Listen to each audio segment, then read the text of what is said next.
Hello everyone. In this video I'm beating the last boss out of the new 4 called Servitude. And this was honestly the worst dungeon out of the 4. It was really annoying, and this fight actually took me 34 minutes. So I'm probably gonna speed it up quite a lot. But let's start with the monsters. They're only one of them is really terrible. The others aren't so bad. So the Baliki has a unique spell which I haven't seen before. It casts a shield on one of its allies, so that ally has 100% resistance, like you cannot damage it, and it doesn't ever go away unless you deal damage 3 times to Baliki. So 3 separate hits, the amount doesn't matter. And after you do that, the shield breaks, as you can see on this image. You can see how many hits are left. And then the other monster, which is the belle of the ball, completely terrible, is the Miscreant. It's absolutely disgusting. So it will have an icon on top of his head, as you can see here. After it, in the first turn, it will pass, get the state, and from that turn on, after every time it passes its turn, it will get the state. You can think of it like the Ivory Dofus shield. And if you don't break this state/shield, it will summon a submissive IOP at the end of its turn.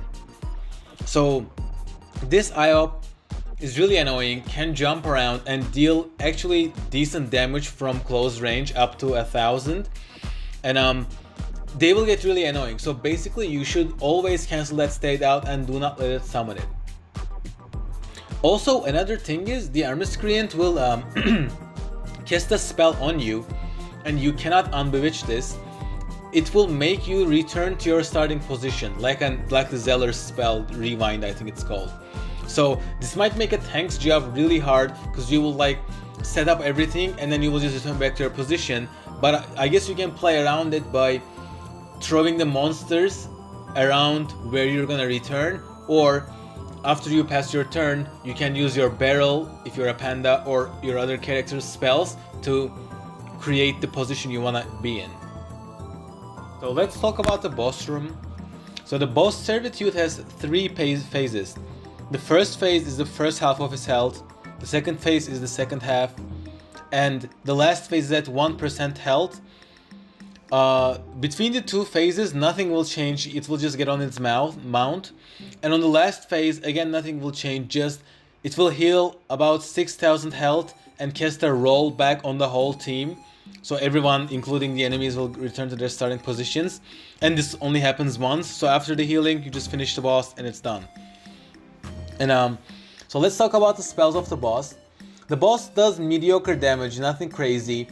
The things that I should point out is that it gains 1000 shield to itself every turn, and also to the allies that he can reach, just casts the spell and gives them 1000 shield. Can attract you from a long distance, like a Sacrier actually, and this spell is also important in other things. The worst part is absolutely the point why this dungeon sucks is every other turn it will summon an Miscreant, which has all the spells of the Miscreant, aka it can summon the submissive IOPS if you don't break the state, it can cast the Rewind poison on you, it will do its damage, it actually does a pretty good amount of damage from a long range, doesn't even need line of sight, about 500. And there are no limits to these summons, so as the fight goes on, every other turn the Servitude will summon another one, and you will need to deal with each one of them in terms of cancelling their states, otherwise you will have an army of submissive IOPS ramming your team down.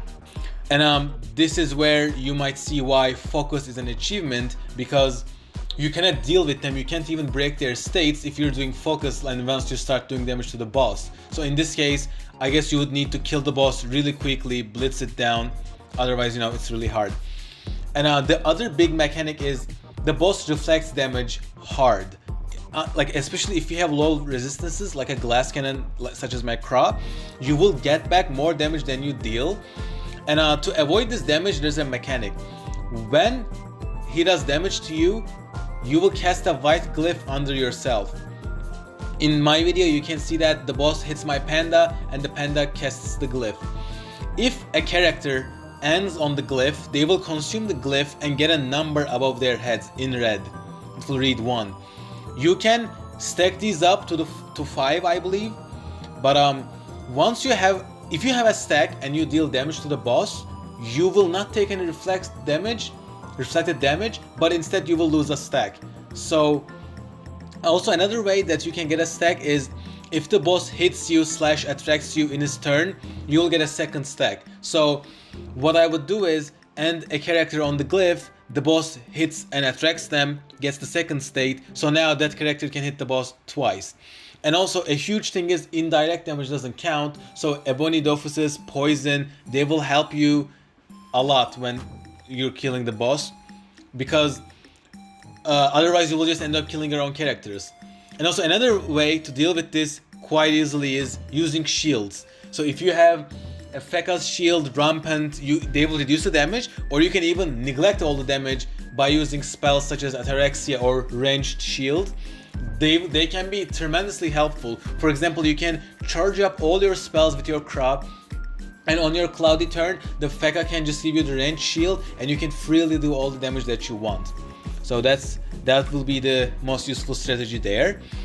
But overall, in this fight, you see that my strategy is to kill all the other monsters as soon as possible. I group them all up around my Panda, use the damage sharing spell of the IOP, use AoE, just burn them down as quickly as possible, because I know that the Armiscreants summoned by the boss are stacking up, so they're gonna be hard to deal with. And once all the monsters are dead, you basically have 2 paths.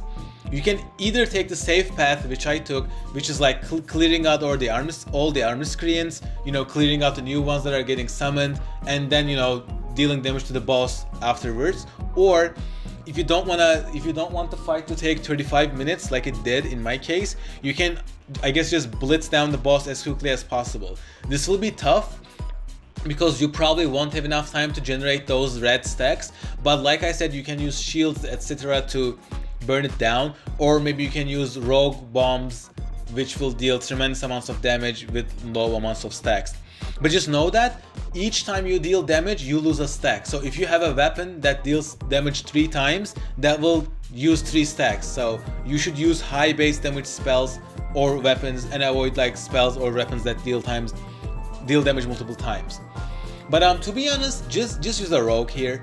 It just makes it so easy. You can use the bomb line to kill all the summons, all the Armiscreants, all their submissive IOPS that are coming up.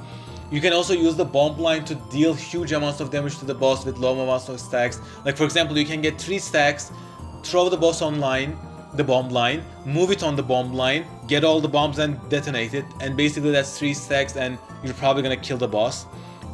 Or you can use a rogue and a Feka to use the shields. But I was able to do versatile.